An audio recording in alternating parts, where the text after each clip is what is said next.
Hey friends, Elizabeth here from Plant-Based Bride, back again with another video, and today I am setting up my bullet journal for June with a very simple lighthouse theme.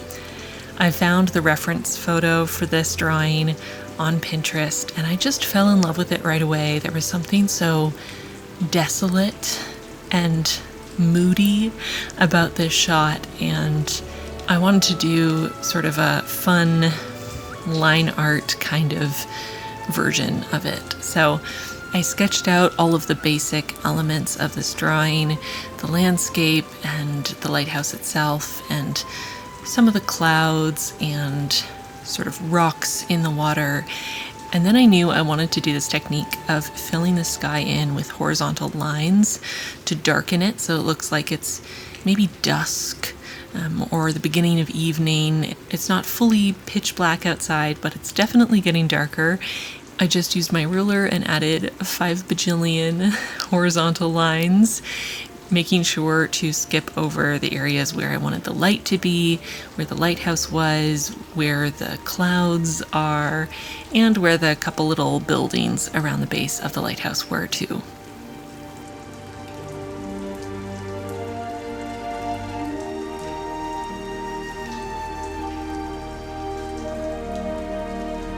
Once I had all those horizontal lines done, it did take me a while, I decided to outline the clouds. At first I wasn't sure if I was going to outline them or just kind of let them exist as empty space, as negative space I suppose, in the lines, but I felt like they needed a little bit more distinct edges. So I decided to outline them, and I'm glad I did. It really makes them pop and look almost cartoony, which I like. And then it was time to outline the bank of the shore and then also some of the rocks sort of near the shore that the lighthouse is, protecting ships away from. And for these rocks, I decided to go for lines again, but to do vertical lines this time to distinguish them from the sky, and also to not use a ruler this time and really do the lines very close together and go back in and add extra lines in certain spots to darken them up, to add this feeling of an uneven, sort of rocky, jagged surface.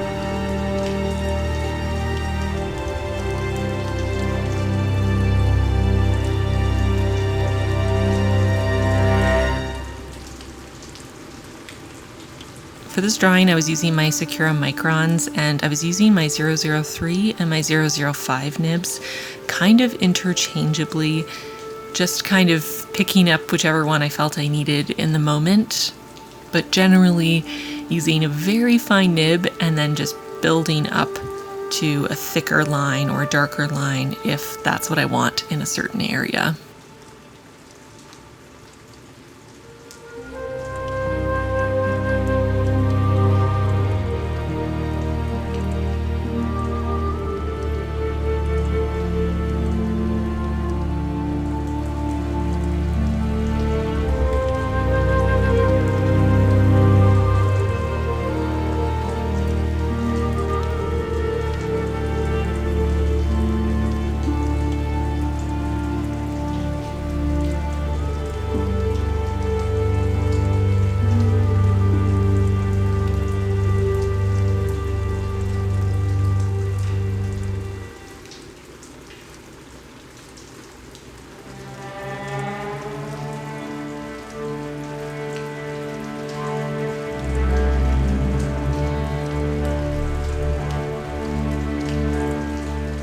Once I felt like I had enough dimension in my rocks, it was time to start adding the water. And for the water, I decided to go horizontal again, but to distinguish it from the sky, I'm not doing horizontal lines all the way across.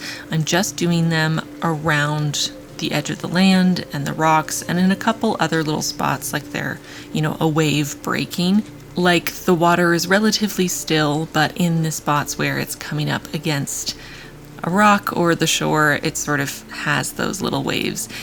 And to get this effect, I used my ruler again and then just did a bunch of smaller, sort of shorter dashed lines and built up from there, adding more in certain areas, and started relatively sparse with them and then kept adding more until I felt like it was enough to kind of get the idea across.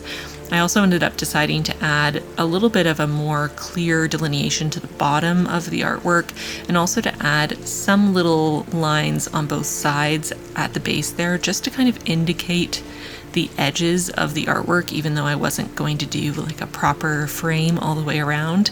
And I'm glad I did this because I really feel like it helps to balance out the top half of the artwork, which is so geometric and sort of perfectly filled out to be a rectangle.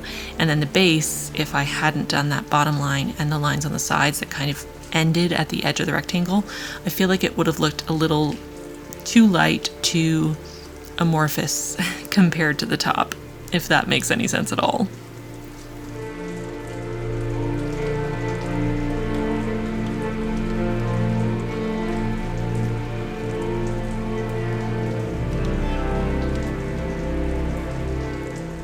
Once I was happy with the water, I moved on to the buildings, and I'm using my Secura Micron 005 again, and just starting with the outlines of these buildings and then filling them in with vertical or horizontal lines depending on the area.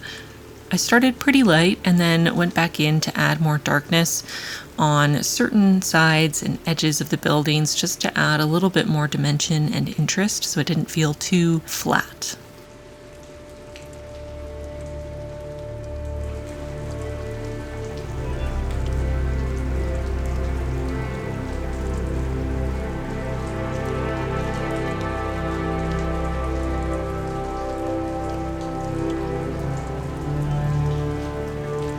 Moving on to the lighthouse itself, and I'm starting with the outline.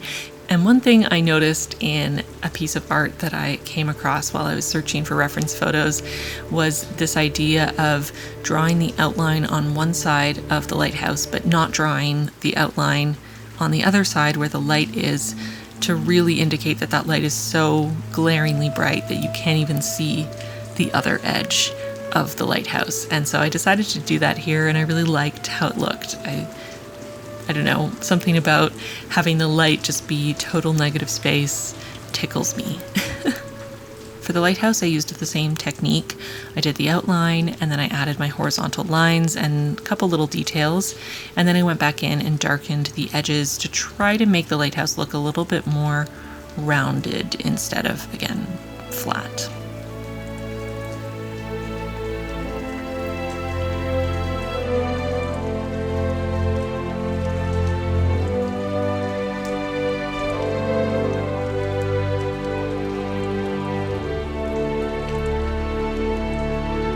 This drawing definitely took a little bit of time to finish because of all of those lines, but it was, overall, in the grand scheme of things, more of a simple, quick cover page than many of the cover pages I've done in the past in my bullet journal.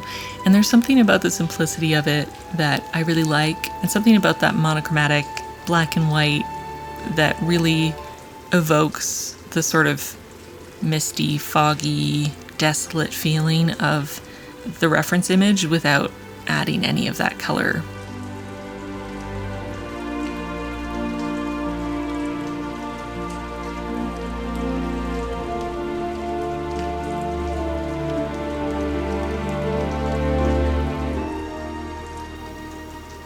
As I was finishing up my drawing, Chewy came to inspect to let me know that I was in fact done and I could move on. So thanks, Chewy, for that. Moving on to my calendar, and I'm making each day in my calendar 4 spaces wide and 5 spaces tall, which fits nicely on one page in my B5 size notebook, leaving space for my tabs along the side and giving me lots of room to actually use my calendar throughout the month.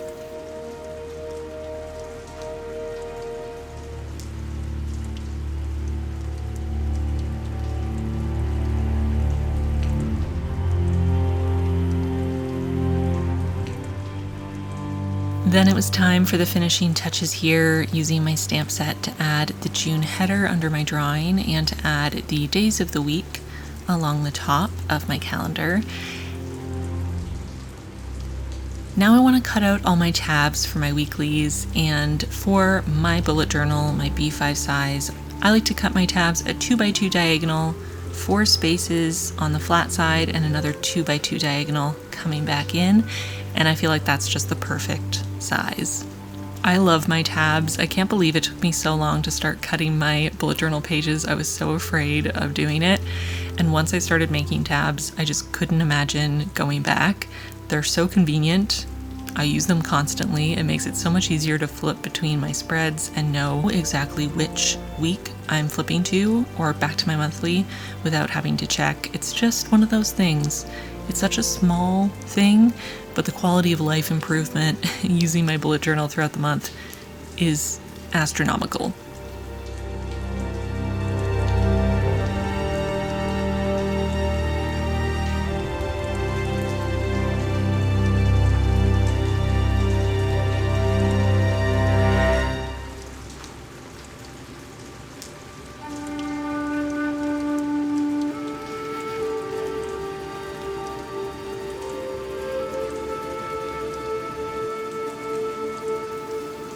Once I had my tabs cut, I went in to add a little something to them, and initially I thought I was going to do lines on them to kind of tie in with the cover page and do some lines vertical, maybe some horizontal, some diagonal, I don't know.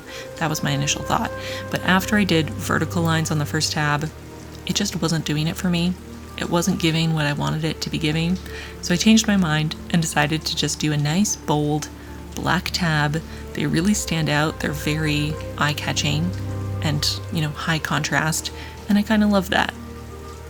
Initially, I was going to fill in my tabs with my 0.8 micron, a nice thick nib, but that was going to take ages, so I got up and grabbed my Tombow dual brush pen in black, and that was way faster.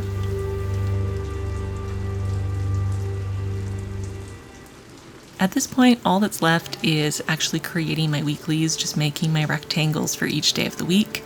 I'm still doing my 2-page rolling weekly, slightly modified from my original version that's in my Rolling Weekly 101 video, which I'll link for you in the description box if you haven't seen it and want to learn more about this weekly style.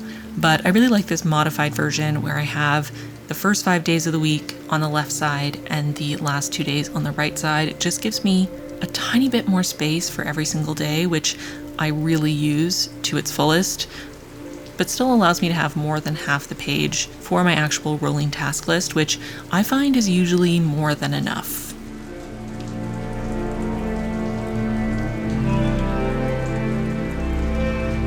Using my stamps once again just to add in the days of the week and the dates, and my very simple weeklies are finished.